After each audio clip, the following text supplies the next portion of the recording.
Bonjour et bienvenue sur Bref de classe, le nouveau podcast de l'APAG, créé et animé par Nicolas Charles et Johan Chanoir. Sur celui-ci, vous trouverez des mises au point sur les nouveaux programmes de collège et de lycée, des bibliographies ainsi que des propositions pédagogiques.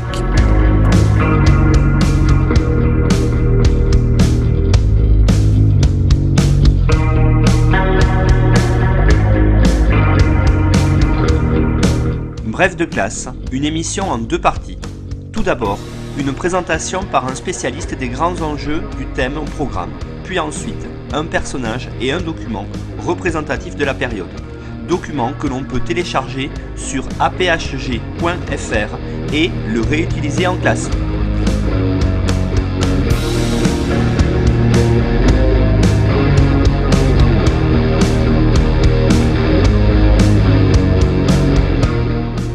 Bonjour à tous et bienvenue dans Bref de classe où je reçois aujourd'hui Pierre-Marie Delpu. Bonjour Pierre-Marie. Bonjour Nicolas Charles. Alors Pierre-Marie, vous êtes un ancien élève de l'école normale supérieure LSH, agrégé et docteur en histoire contemporaine. Vous enseignez à Aix-Marseille Université et à l'IEP d'Aix-en-Provence et vous êtes membre associé du laboratoire TELEM. Vous êtes un spécialiste de l'Italie méridionale au XIXe siècle et vous êtes intéressé à Naples et au Mezzogiorno entre le XVIIIe et l'unité italienne. Vous avez fait de nombreux travaux qui portent sur la martyre révolutionnaire et sur les formes d'autorité populaire en révolution. Donc vous avez fait de nombreuses publications que l'on mettra sur le site aphg.fr et je trouve que vous êtes tout à fait indiqué pour nous présenter le chapitre du programme de première qui s'intitule « La France et la construction de nouveaux États par la guerre et la diplomatie entre 1848 et 1870 », d'autant plus que vous avez aussi rédigé ce chapitre-là pour une collection de manuels de lycée. Alors, dites-nous tout, Pierre-Marie, justement, pour commencer l'introduction, quels sont les grands problèmes que peut poser pour les collègues du secondaire l'enseignement de ce chapitre? Alors ce chapitre a pour intérêt en fait de mettre au centre de la réflexion la question nationale qui est une des thématiques fortes de l'histoire politique du XIXe siècle. Telle qu'elle est formulée en plaçant au centre de sa réflexion la France et en la présentant comme actrice de la construction de plusieurs États-nations dans le deuxième tiers du XIXe siècle, elle pose trois problèmes principaux. Le premier de ces problèmes, c'est la nature de ce qu'on entend comme étant une nation, la nature du phénomène national, qui connaît des évolutions très fortes dans les décennies du milieu du XIXe siècle et qui recouvre pourtant des choses extrêmement diverses. En gros, ce qu'on appelle une nation, pour résumer plus ou moins les choses, c'est une communauté humaine qui se prétend souveraine sur un espace politique. Après, la question est de savoir ce qu'on définit précisément comme étant une nation. On a deux principales définitions qui s'opposent et qui font l'objet d'un important débat en 1870, au moment de la guerre de 1870-1871, sur laquelle on reviendra probablement. Ce débat formalise en quelque sorte deux conceptions de la communauté nationale, dont l'une est, entre guillemets, objective, celle qui est soulevée en particulier par la construction nationale allemande, qui définit comme étant allemand toute personne qui est de race allemande, qui est de phénotype allemand, qui est de langue allemande et qui est de coutumes allemandes. À l'inverse, la conception française est une conception subjective qui va s'ancrer véritablement dans l'univers culturel du romantisme, qui va se placer dans la continuité de toute l'histoire de la Révolution française et de son exportation en Europe, et qui va faire finalement de la nation une communauté humaine à laquelle on appartient parce qu'on veut y appartenir. C'est un moyen finalement de montrer comment est-ce qu'un pays peut être uni dans la diversité en tenant compte, en prenant en considération cette conception précise de la nation. Alors finalement, cette conception française, alors que la dimension finalement de l'État-nation français n'est pas envisagée en tant que telle, il me semble, dans le programme de première générale, pose la question de la place de la France dans ces évolutions. Finalement, tel que le programme est formulé, il laisse à penser que la France joue un rôle majeur, ce qui a été montré finalement par une historiographie ancienne, en quelque sorte toute l'histoire des mouvements nationaux et libéraux qu'on faisait principalement pour l'Italie, un peu moins pour l'Allemagne, essentiellement au milieu du XXe siècle en fait, montrait que la France avait un rôle majeur du point de vue de la guerre et de la diplomatie et que de cette manière-là, elle avait influencé la construction de ces États. Or, les évolutions récentes de la recherche ont montré que cette place était marginale puisque on a changé d'échelle dans la perception de la nation, qu'on ne perçoit plus seulement du point de vue de l'État, on l'aperçoit aussi du point de vue de la société, du point de vue de la communauté qui est formée par la nation. La place de la France est en effet problématique. C'est un État-nation qui est plus ancien, qui a été constitué au Moyen-Âge et à l'époque moderne, et finalement, la place de la France dans ces mouvements nationaux et libéraux a été revue à la baisse par l'historiographie la plus récente, qui s'intéresse davantage à la société civile, présentée comme étant une actrice à part entière de la construction de ces nations, plutôt qu'aux manœuvres diplomatiques et militaires qui ont été plutôt reléguées au second plan. Enfin, troisième et dernier problème soulevé par cette question, finalement, la nation en tant que telle n'existe pas. Il y a eu toute une historiographie constructiviste, essentiellement dans les années 80 et 90, au moment où on a recommencé à s'intéresser à la notion de nation. On a parlé de fiction politique. Il y a un article des Actes de la recherche en sciences sociales en 1986 qui a montré ça. La nation est une fiction, la nation est un construit culturel. Et la conséquence de ça, finalement, c'est que la nation ne s'est pas imposée de manière uniforme aux sociétés du 19e siècle.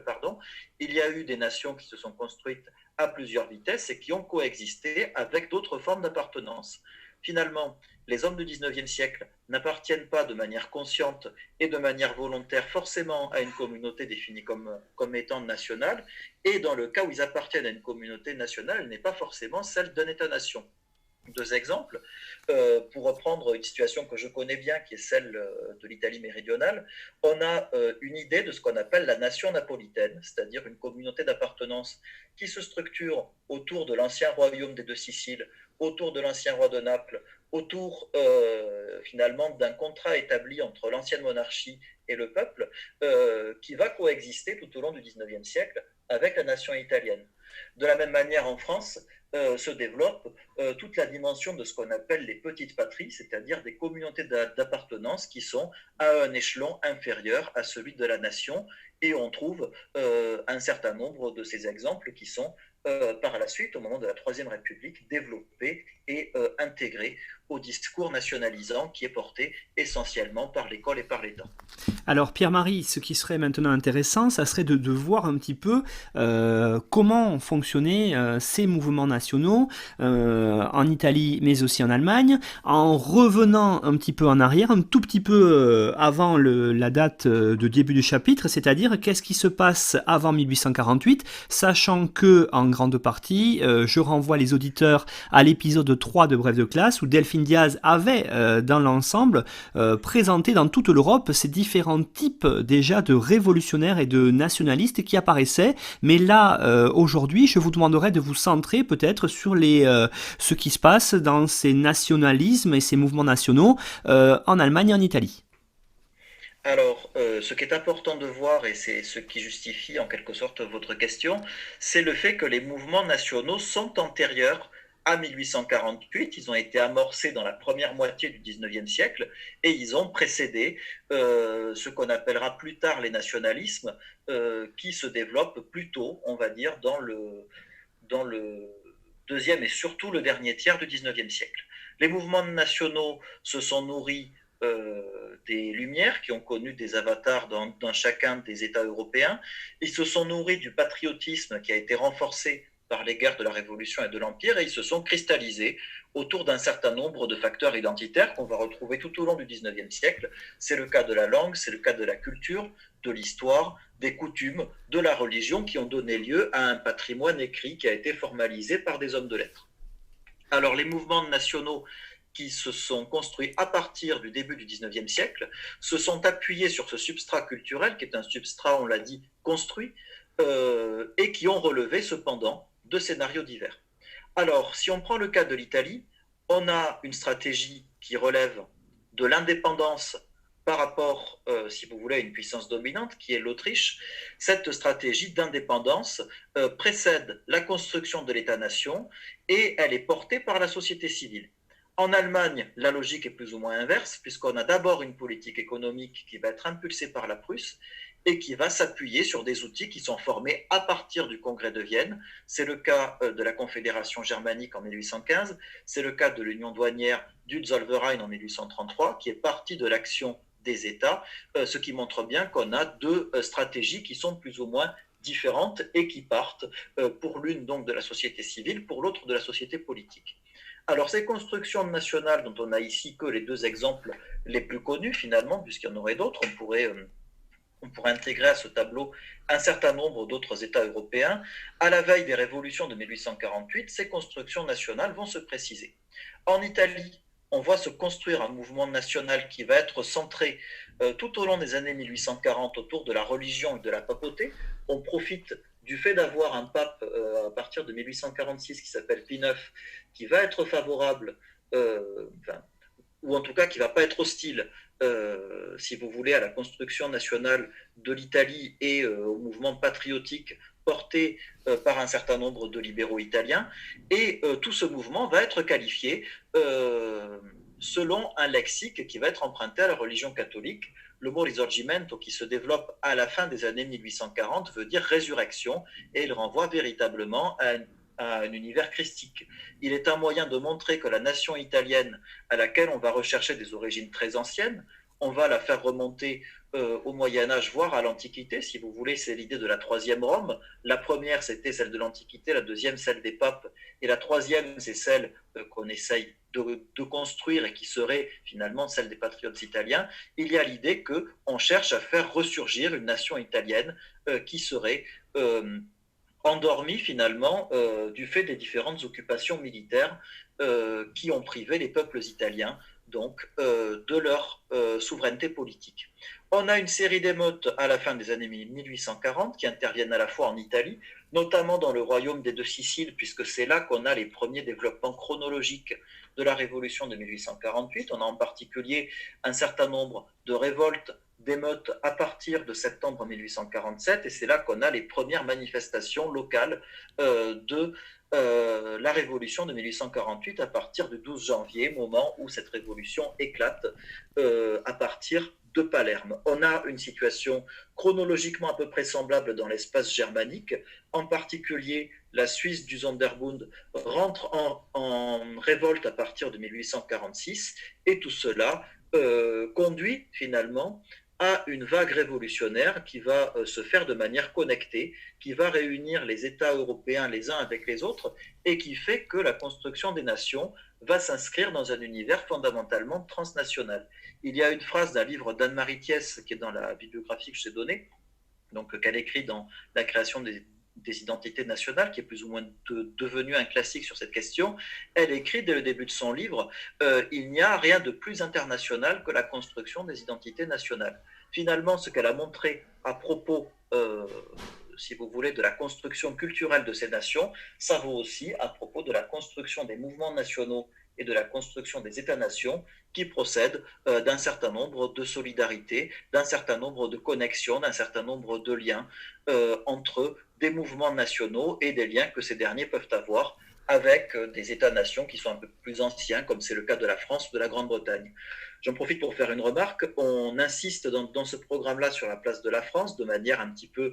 anachronique par rapport à l'historiographie actuelle. Il aurait été intéressant d'inclure à cette réflexion-là la Grande-Bretagne, qui joue un rôle central finalement dans l'aide qui est portée aux mouvements nationaux et libéraux. En particulier, la Grande-Bretagne joue un rôle important dans la réalisation de l'unité italienne, puisqu'il y a un intérêt très vif tout au long des années 1850 qui est porté à la cause nationale de l'Italie. Il y a des intérêts anciens qui rejouent, qui sont des intérêts culturels, qui sont des liens qui ont pu se matérialiser un petit peu plus tôt par des voyages et qui ont pour conséquence un intérêt tout à fait notable, tout à fait décisif, donc pour la cause nationale de l'Italie. On trouverait la même chose un petit peu plus tôt avec la Pologne. Là, finalement, on trouve véritablement un intérêt tout à fait net, tout à fait marqué de l'opinion publique britannique pour la cause nationale italienne, particulièrement à partir des lendemains de 1848. Alors justement, hein, Pierre-Marie, on en arrive à ce moment clé qu'est la révolution de 1848 en France, puis on va dire son extension européenne qu'on a qualifiée de printemps des peuples. Alors j'aurais aimé peut-être pour justement voir cette entrée-là dans le programme, qu'on voit comment à partir de 1848, il y a une certaine propagande française qui construit un mythe, j'allais dire, du messianisme révolutionnaire et national. Alors, on pourrait repartir pour expliquer cela de l'expression traditionnellement utilisée pour désigner ces mouvements. On a très longtemps parlé de mouvements nationaux et libéraux, précisément parce qu'ils associaient la construction des nations, qu'elles prennent ou pas la forme de construction politique formalisée, qu'elles prennent ou non la forme d'État, avec l'affirmation des libertés politiques et économiques. On est à un moment où ce qu'on appelle le libéralisme associe forcément la dimension économique à la dimension politique. Et finalement, ces révolutions de 1848, qui sont communes à la quasi-totalité des États italiens et allemands, elles ont pour particularité finalement d'associer les deux en faisant le lien entre les revendications nationales et les revendications libérales. L'une des idées les plus importantes qui reviennent, c'est la construction de l'indépendance qui va se faire dans le cadre de régimes constitutionnels qui peuvent être ou non des monarchies. Par exemple, dans le cas de l'Allemagne, on a un certain nombre, si vous voulez, de principautés, de monarchies qui se réunissent sous la forme du Parlement de Francfort qui constitue le véritable premier Parlement national, alors qu'en Italie, dans un paysage national plutôt dominé par les monarchies, l'idée principale, ça va être d'imposer les libertés politiques au sein d'une monarchie en promouvant finalement le modèle de la monarchie constitutionnelle. On va avoir un exemple qui va plutôt se fonder sur le modèle français, qui va être celui de la République romaine de 1848-1849. Dans ce cas, l'intégration nationale va être plutôt portée par la société civile et va relever de ce qu'on appelle la diplomatie des peuples, c'est-à-dire toute l'action que des citoyens ordinaires, que des sujets ordinaires peuvent engager pour pouvoir s'imposer comme étant des acteurs de l'ordre diplomatique européen dans la continuité d'un mouvement qui s'est amorcé principalement dans les années 1820 et 1830, qui s'est appuyé sur la presse, qui s'est appuyé sur la circulation d'hommes, et ainsi de suite. Alors, la place de la France, là où elle est particulièrement intéressante dans ce processus-là, c'est qu'il y a eu toute une propagande qui, comme vous l'avez dit, a construit ce mythe du messianisme révolutionnaire et national qui a été défini par un certain nombre de libéraux français. Je pense par exemple à Alexandre Dumas-Père en 1849 dans le journal Le Mois, la locomotive qui mène les peuples d'Europe vers la liberté. Donc on réemploie cette métaphore ferroviaire qu'on employait très souvent à ce moment-là lorsqu'on voulait montrer quelque chose qui était moderne. C'est à peu près la même idée que développait Cavour lorsqu'il cherchait à faire valoir les chemins de fer en Italie entre 1846 et 1847. Autrement dit, on a en France un messianisme révolutionnaire qui va s'appuyer dans les débuts de la Seconde République, donc qui émerge à partir de février 1848 et qui est dans ses premiers temps une république qualifiée d'universelle, démocratique et sociale. Ces trois notions-là vont ensemble et la dimension universaliste est extrêmement éclairante de ce point de vue-là, puisque finalement cette Seconde République va chercher à apporter de l'aide aux mouvements nationaux étrangers. Alors le cas de l'Italie, de ce point de vue, a particulièrement intéressé la gauche française, puisqu'il y a eu des liens très forts entre les républicains français, notamment Mazzini, qui a été l'un des premiers pères de la patrie italienne, qui a eu une aura internationale importante, en particulier à partir des années 1830. Il crée la jeune Italie en France en 1831, il crée la jeune Europe en 1834 pour chercher à coordonner les mouvements nationaux étrangers, et finalement, 1848, à un moment où Mazzini est une véritable célébrité politique européenne, Mazzini entretient des correspondances fréquentes avec des républicains français qu'il a rencontrés pour une partie d'entre eux en exil. Alors, dès lors que la gauche française s'intéresse à la question nationale italienne, on va avoir un certain nombre de volontaires armés qui vont se diriger vers l'Italie et qui vont chercher à défendre plusieurs causes qui sont menacées par l'adversaire habituel de l'Italie, qui est à ce moment-là l'Empire d'Autriche. Alors c'est le volontariat armé qui est la principale manifestation de cette pratique, et il culmine en particulier avec l'implication de beaucoup de démocrates, beaucoup de républicains lors du soutien à la République romaine à partir de l'automne 1800, 1948. Alors justement, Pierre-Marie, ce que j'aurais aimé savoir en est que depuis le début du 19e siècle, Delphine Diaz l'avait montré vous l'avez un petit peu évoqué aussi, l'idée que l'Europe occidentale soutient les mouvements nationaux en Europe. Alors on pense bien sûr au cas grec, avec notamment Lord Byron qui meurt à Missolonghi, mais ces mouvements-là, la Pologne notamment, sont très soutenus, que ce soit en France ou au Royaume-Uni. Alors qu'en est-il à partir de 1848 pour la cause italienne et pour la cause allemande ? Alors, ces sympathies qui sont finalement assez développées pour le cas de l'Italie, elles sont moins développées, ou en tout cas, elles n'ont pas forcément été très bien étudiées dans le cas de l'Allemagne. Elles sont beaucoup plus restreintes en 1848 que celles qui ont pu exister dans les premières décennies du 19e siècle en faveur des mouvements nationaux antérieurs. C'était le cas de la Grèce dont vous avez parlé, puisque des conservateurs, des légitimistes, Chateaubriand par exemple, s'étaient mobilisés pour la Grèce indépendante. Bon, il n'avait pas pris les armes, mais il avait pris la tête d'un mouvement de soutien, en particulier à partir de 1825, puisqu'il s'agissait de défendre précisément, à travers le soutien à la Grèce, la culture antique et un combat chrétien contre un adversaire qui ne l'était pas. Et ce combat était souvent présenté comme une croisade. Alors, en l'occurrence, après 1848, ces sympathies, elles sont plutôt limitées à l'opinion de gauche, puisqu'on va voir se constituer en France des premiers mouvements de sympathisants mazziniens qui ne sont pas forcément très nombreux, mais qui sont quand même significatifs chez ce qu'on appelle les démocrates. Et dans une moindre mesure, à partir de 1848, des premiers mouvements garibaldiens, donc qui vont être extrêmement embryonnaires, qui ne vont pas avoir l'ampleur qu'ils auront dans les années 1850 et surtout 1860, mais tout ça montre un véritable intérêt qui est porté à l'Italie, qui s'attache autant au prestige des hommes. Finalement, il s'agit d'incarner l'action de ces mouvements nationaux à travers des figures d'hommes, à travers des figures de patriotes. On est à un moment où on s'intéresse beaucoup à ce qu'on appelle les contemporains célèbres. On en fait des dictionnaires au milieu du 19e siècle. On consacre à ces contemporains célèbres une certaine attention qui passe aussi et surtout par les médias. Et finalement, tout ça réinvestit des mécanismes qui sont antérieurs à 1848 et qui se sont appuyés sur des circulations, en particulier le rôle d'influence des exilés, beaucoup d'exilés italiens qui sont présents par exemple en France depuis les années 1820 et surtout 1830, dont Mazzini a été l'un des plus significatifs. Alors justement, hein, il y a une évolution là aussi qui est due à l'évolution politique de la République, de la Seconde République en France. Hein. C'est l'attitude du pouvoir en France par rapport à ces mouvements nationaux. Alors je pense notamment, bien sûr, on passe d'une certaine bienveillance à une certaine, on va dire peut-être répression. Et est-ce qu'elle est due, par exemple, à l'arrivée de Napoléon Bonaparte, de Louis-Napoléon Bonaparte en tant que président?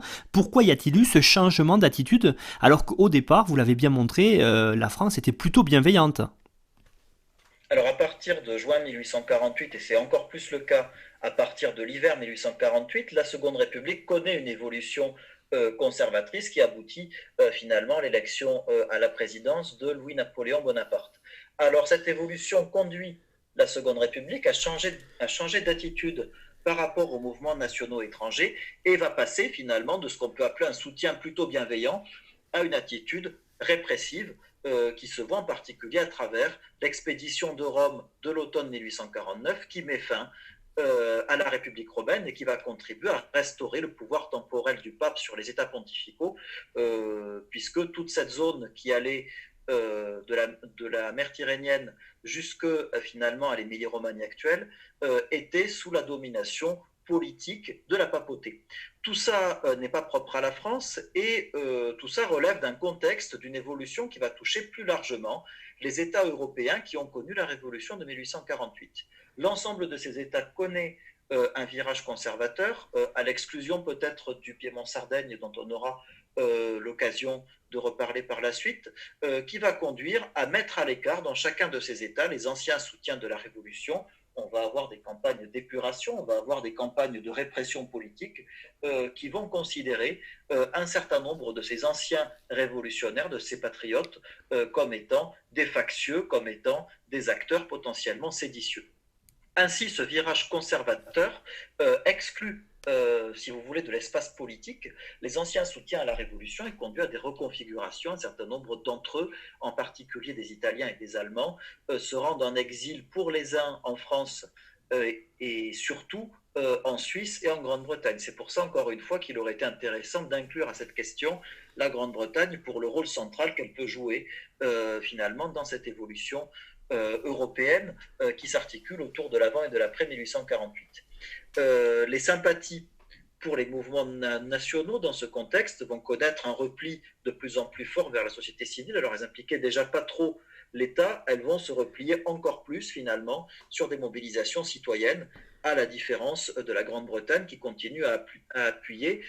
par son appareil politique et diplomatique un certain nombre de ces mouvements, ne serait-ce que l'Italie, qu'elle contribue à aider en amplifiant un certain nombre de causes politiques, comme c'est le cas des prisonniers politiques napolitains, comme c'est le cas de l'affaire Mortara en 1858, qui est une affaire médiatique autour d'un enfant juif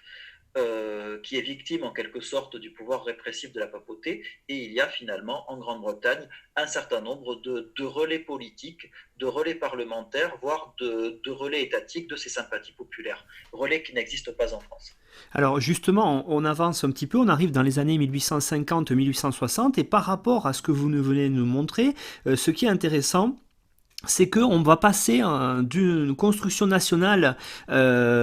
qui va être maintenant récupérée par des États, c'est-à-dire qu'en fait, on va être sur l'idée de construction territoriale. Alors, cette évolution, elle est liée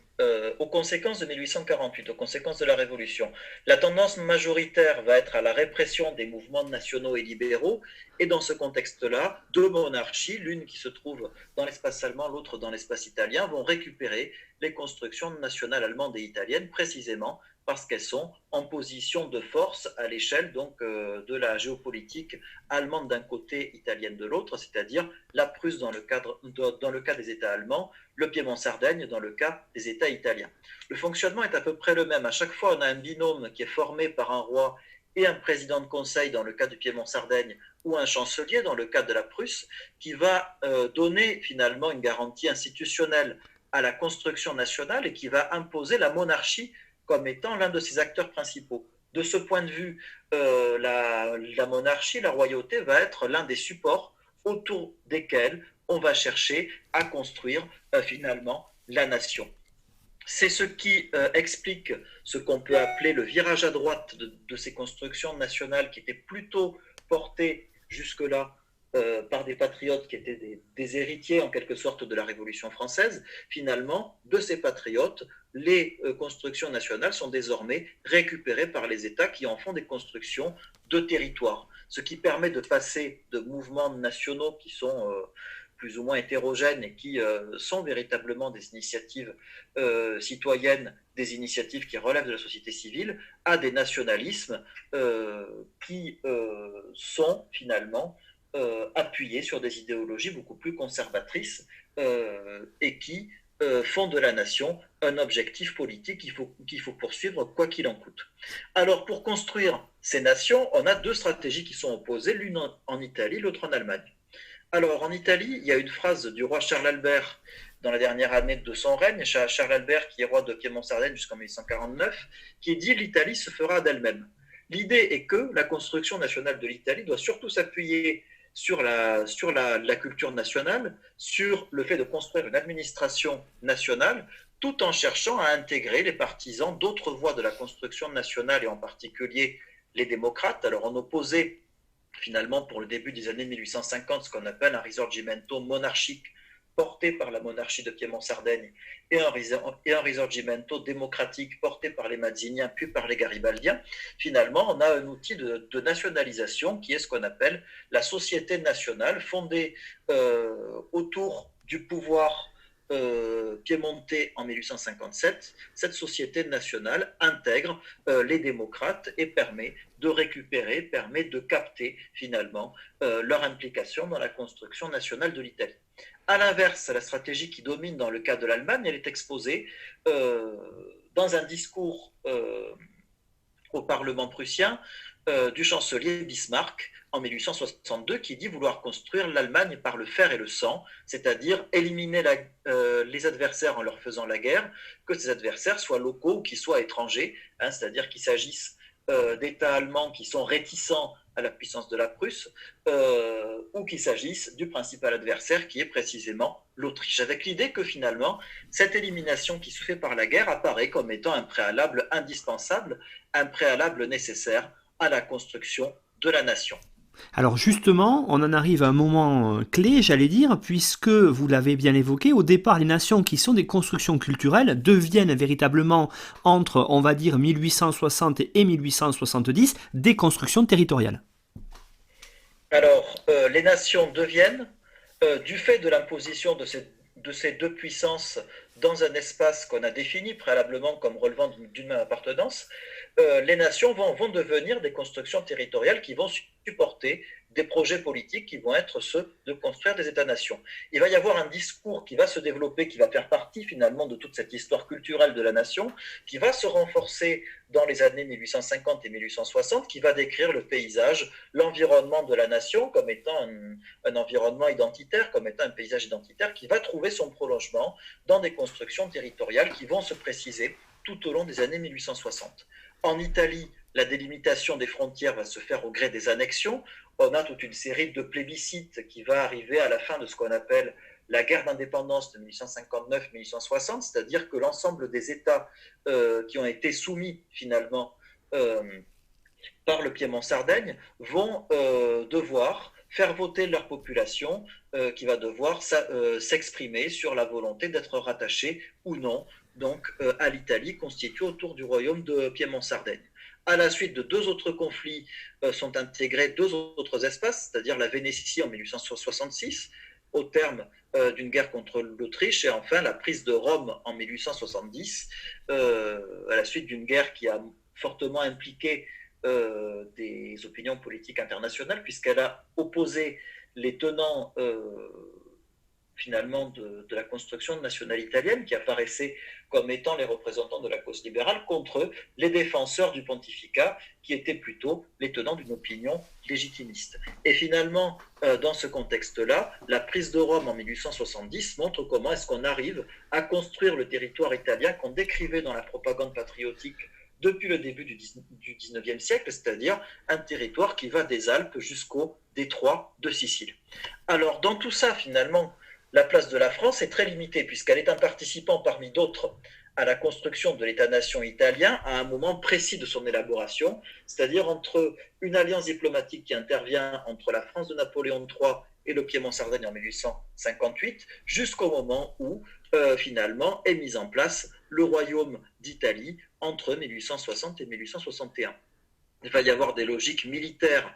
qui vont se déployer, en retour desquelles va être proposée la cession de deux provinces piémontaises très périphériques qui finalement n'intéressent pas spécialement la monarchie de Piémont-Sardaigne et qui surtout vont poser un certain nombre de problèmes d'ordre public, c'est-à-dire la Savoie et le comté de Nice, sur laquelle on pourrait éventuellement revenir un peu plus avant dans l'entretien. La place de la France est beaucoup plus limitée dans les guerres qui ont permis la construction nationale allemande, qui s'est plutôt faite par la neutralisation des pays voisins, c'est-à-dire le cas du Danemark et de la Suisse, et par l'opposition systématique à l'adversaire autrichien, qui est totalement vaincu en 1866 à la bataille de Sadova, sachant que cet adversaire autrichien incarnait une voie alternative de la construction nationale. Alors justement, Pierre-Marie, vous évoquiez à l'instant la question de la Savoie et du comté de Nice qui sont donnés à la France, qui sont un point de passage essentiel dans ce chapitre. Alors qu'est-ce qu'on peut en dire sur ces régions qui deviennent, à partir de cette époque-là, des départements français ? Alors la Savoie et le comté de Nice sont deux provinces très périphériques du royaume de Piémont-Sardaigne qui ont un itinéraire très particulier, puisqu'il va y avoir des dissidences qui vont s'exprimer depuis l'époque de la Révolution et de l'Empire, et qui vont faire que finalement il va y avoir des situations de porosité qui vont se faire entre le Piémont-Sardaigne et la France. Il va y avoir des relatives sympathies, en particulier des patriotes savoyards et niçois, pour pour la politique française, finalement, la révolution de 1848 qui correspond en quelque sorte à l'éveil politique de la Savoie et qui place le comté de Nice dans une situation, si vous voulez,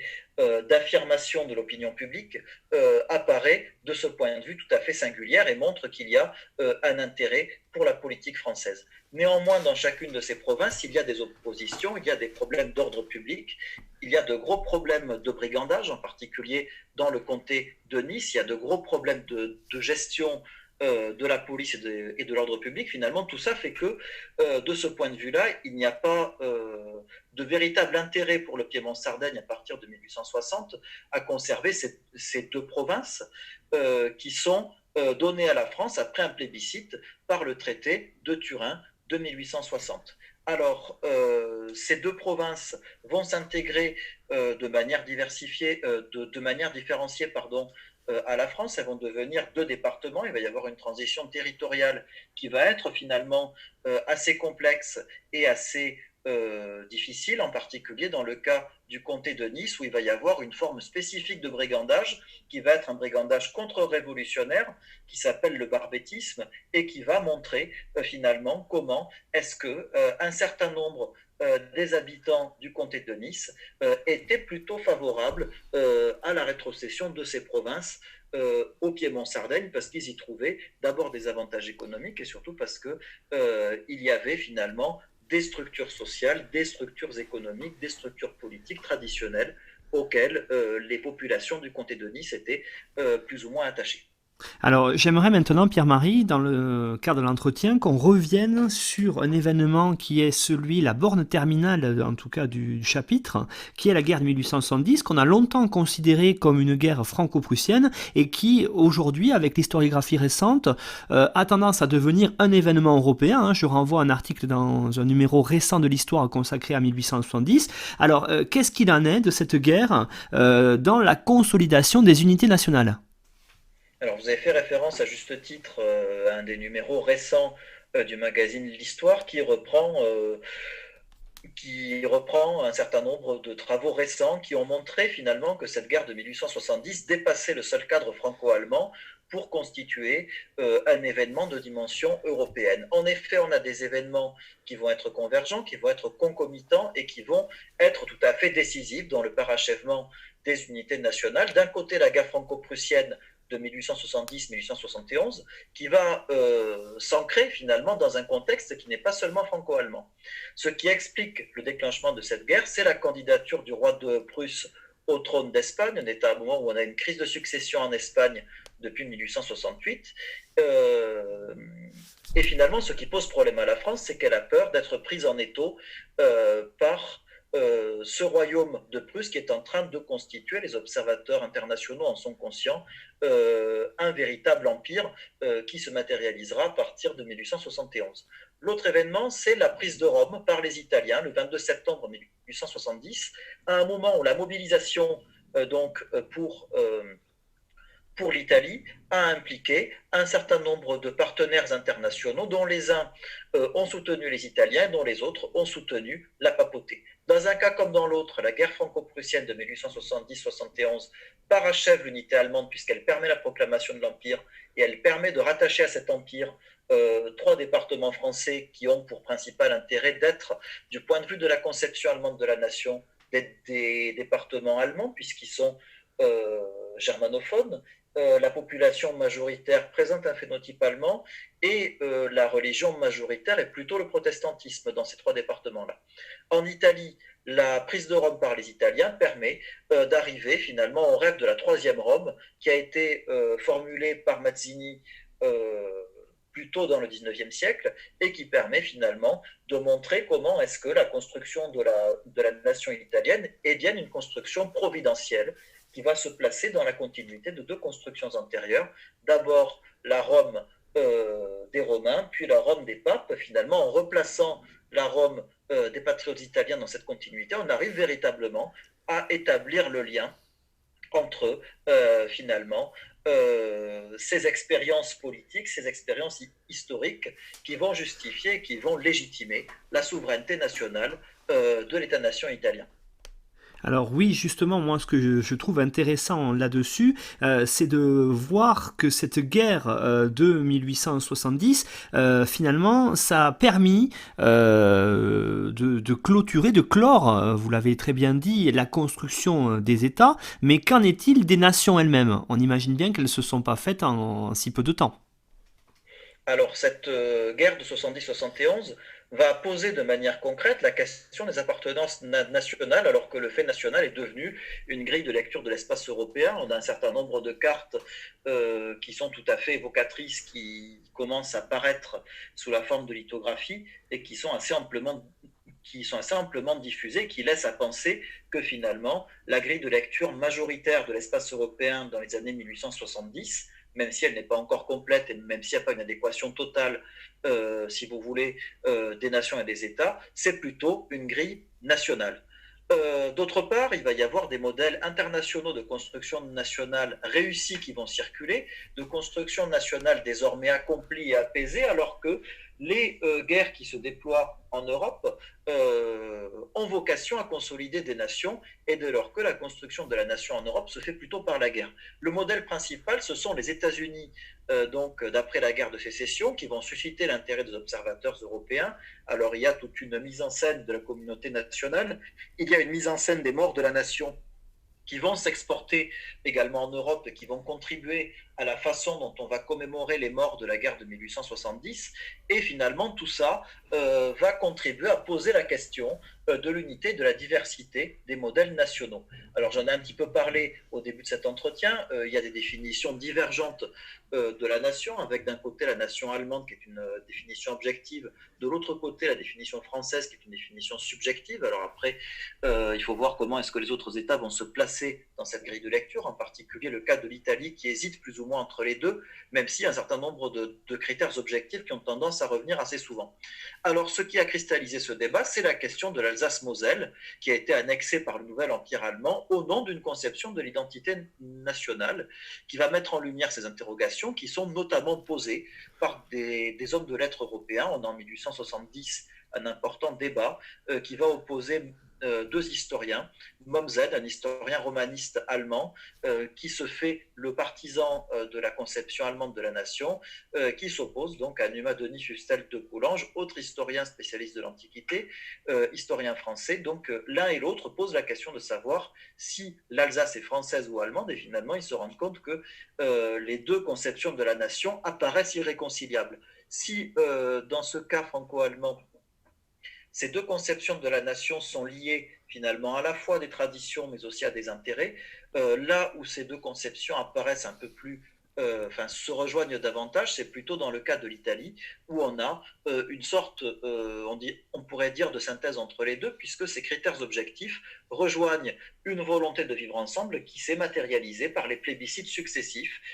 qui se sont présentés à partir de 1860. Alors, qu'est-ce que nous pourrions dire, Pierre-Marie, pour conclure ce chapitre? Nous sommes en 1870. L'idée générale qu'il en ressort par rapport à ce que nous avons vu au départ sur la construction nationale. Alors, en 1870, les nations sont désormais, en tout cas en Allemagne et en Italie, des constructions étatiques, mais elles ne correspondent pas forcément à des constructions sociales. Il n'y a pas forcément d'adéquation entre la nationalisation des masses, comme on peut l'appeler à la suite de plusieurs travaux sur l'Allemagne, et la nationalisation des États. Il y a une formule qu'a prononcée un patriote italien qui s'appelle Massimo d'Azeglio en 1861, mais est encore d'actualité en 1870, qui dit « L'Italie est faite, il reste à faire les Italiens ». Finalement, ce qui fait que l'Italie reste à faire, et c'est aussi le cas pour l'Allemagne, c'est qu'il y a une forte conflictualité sociale, surtout en Italie, moins pour l'Allemagne, qui est consécutive à la construction des États-nations, dont l'autorité est parfois mal acceptée, en particulier dans les provinces périphériques. Il y a en particulier entre 1860 et 1870, ce qu'on appelle en Italie la première guerre italienne, qui est la guerre contre les brigands d'Italie du Sud, qui défendent finalement l'état des choses antérieur, qui était fondé sur la souveraineté de la nation napolitaine, sur la place que des potentats locaux pouvaient occuper dans cette société méridionale et surtout sur la souveraineté donc du roi des deux Siciles, qui est maintenant un roi exilé dans l'état de l'Église, donc dans l'état dominé par le pape. Alors en Allemagne, il y a des dynamiques conflictuelles moins fortes, mais il y a une politique de nationalisation des masses qui reste à engager. En Allemagne et en Italie, où cette politique s'appuie sur la construction de l'histoire, elle s'appuie sur l'armée, elle s'appuie sur l'école, elle se fait autour des pouvoirs monarchiques qui deviennent véritablement les garants de ces unités nationales. La France, et ce sera le cas, et ça fait plus ou moins la transition avec les chapitres consacrés à la France de la Troisième République, la France va chercher, dès lors qu'elle est une république dominée par des républicains, c'est-à-dire à partir de 1879, et finalement le 14 juillet 1880 en est tout à fait significatif, la France va chercher elle aussi à renforcer son unité nationale autour de l'État et en l'occurrence autour de la République qui va endosser dans le cas de la France le rôle qui est ailleurs celui de la monarchie. Pierre-Marie Delpuy, on vous remercie. On rappelle que vous avez donné une excellente bibliographie qui complète et qui permet d'approfondir tous les thèmes autour de la nation, du nationalisme et j'allais dire des nationalités que vous avez évoquées dans ce chapitre-là. Cette bibliographie complète est disponible sur le site aphg.fr et on se retrouve dans la deuxième partie de l'émission pour évoquer un personnage majeur de l'unité italienne, mais aussi de l'histoire européenne, qui est Garibaldi. Merci Pierre-Marie.